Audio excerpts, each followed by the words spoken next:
Bismillahirrahmanirrahim. Assalamualaikum warahmatullahi wabarakatuh.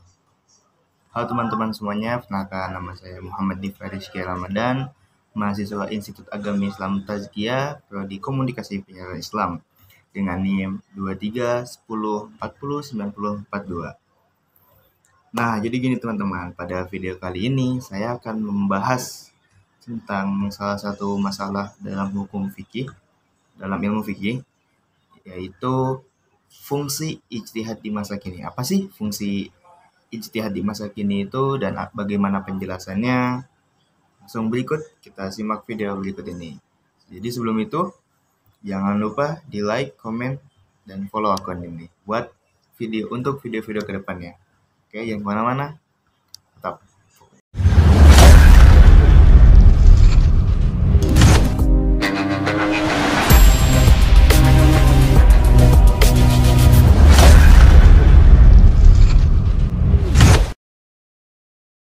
Oke, baik teman-teman, kita langsung masuk ke materinya.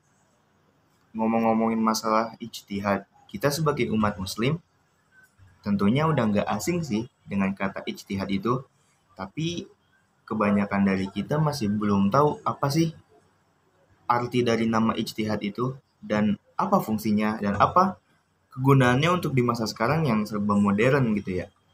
Oke, kita bahas dari mulai pendahulunya dulu, dari mulai dasar-dasarnya dulu aja. Jadi ijtihad itu secara bahasa artinya pengerahan segala kemampuan, baik fisik maupun pikiran, ya, dalam mewujudkan sesuatu yang sulit atau menghadapi kesulitan.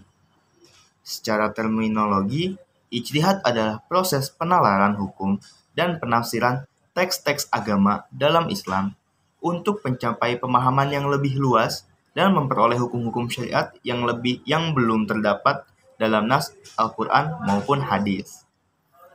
Ijtihad juga merupakan salah satu sumber hukum Islam dan digunakan ketika mempelajari hukum yang tidak terdapat dalam nas Al-Quran atau hadis. Pada ulama menggunakan metode ijtihad untuk menentukan suatu hukum yang tidak terdapat dalam nas Al-Quran dan hadis. Nah, jadi teman-teman, ijtihad itu merupakan suatu hasil pendapat perkumpulan mufakat ulama dalam tentang suatu hukum yang mana hukumnya itu tidak ada di Al-Quran dan Al-Hadis. Ya, jadi ijtihad merupakan salah satu sumber hukum Islam dan digunakan ketika mempelajari hukum yang tidak terdapat dalam nas Al-Quran atau hadis.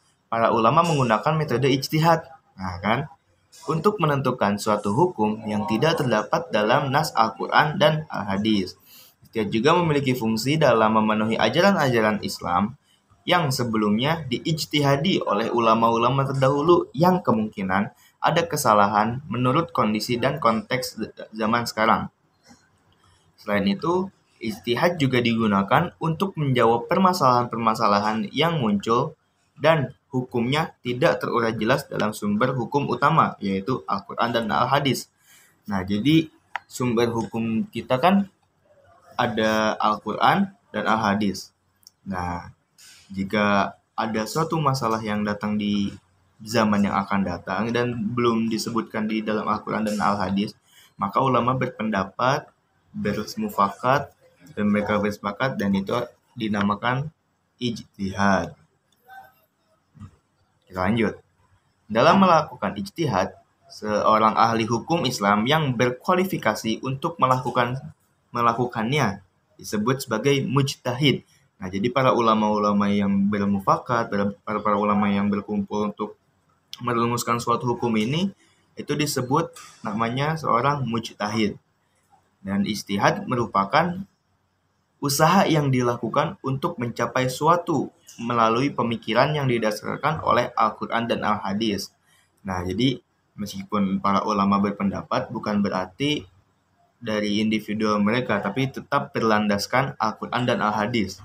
Ya, ijtihad dipandang sebagai sumber hukum ketiga setelah Al-Quran dan Al-Hadis.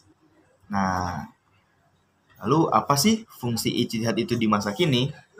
Nah, di dalam konteks agama Islam, ijtihad memiliki beberapa fungsi di masa kini. Yang pertama, ijtihad al-ruju atau bahasa Indonesia itu adalah kembali. Fungsinya adalah mengembalikan ajaran-ajaran Islam dari segala jenis interpresi yang kurang jelas berdasarkan Al-Quran dan Sunnah. Contohnya, ketika seorang mujtahid atau ahli hukum Islam melakukan penelitian dan analisis untuk mengklarifikasi hukum yang tidak jelas berdasarkan Al-Quran dan Sunnah. Dengan menggunakan metode ijtihad, para mujtahid berusaha untuk mengembalikan ajaran-ajaran Islam kepada sumber yang otentik dan relevan. Selanjutnya ada ijtihad al-ihya atau kehidupan. Nah, fungsi ini adalah menghidupkan kembali bagian-bagian dari nilai-nilai Islam agar semangat dan mampu menjawab tantangan zaman menurut Islam. Contohnya, ketika menentukan tanggal 1 Ramadan dan 1 Syawal. Dalam hal ini, ijtihad al-ihya digunakan untuk menyesuaikan penentuan tanggal dengan kondisi dan konteks zaman yang berbeda-beda setiap tahunnya. Dan yang terakhir ada ijtihad al-inabah, yaitu atau pembenahan. Fungsi ini adalah memenuhi ajaran-ajaran Islam yang sebelumnya diijtihadi oleh ulama-ulama terdahulu yang kemungkinan ada kesalahan menurut kondisi dan konteks zaman sekarang.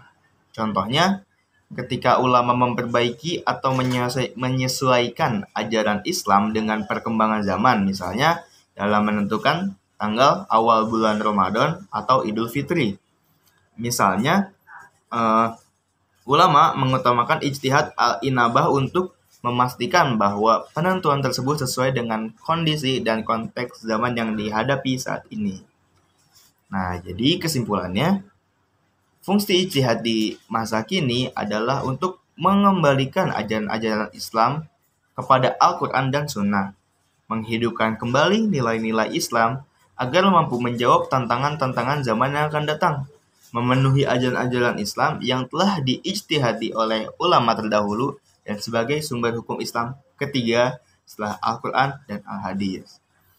Kira-kira apa ya sumber hukum Islam yang keempat dan seterusnya? Oke teman-teman, mungkin cukup sekian pembahasan kali ini. Jika ada kurang lebihnya saya minta maaf, dan jika ada banyak-banyak kesalahan atau banyak-banyak keliruan, ataupun ada dari teman-teman yang pengen sharing-sharing lagi, boleh banget di chat di kolom komentarnya. Oke, syukran minil hadza, lastu bihsana minkum wa lastu bihuri minkum. Wassalamualaikum warahmatullahi wabarakatuh.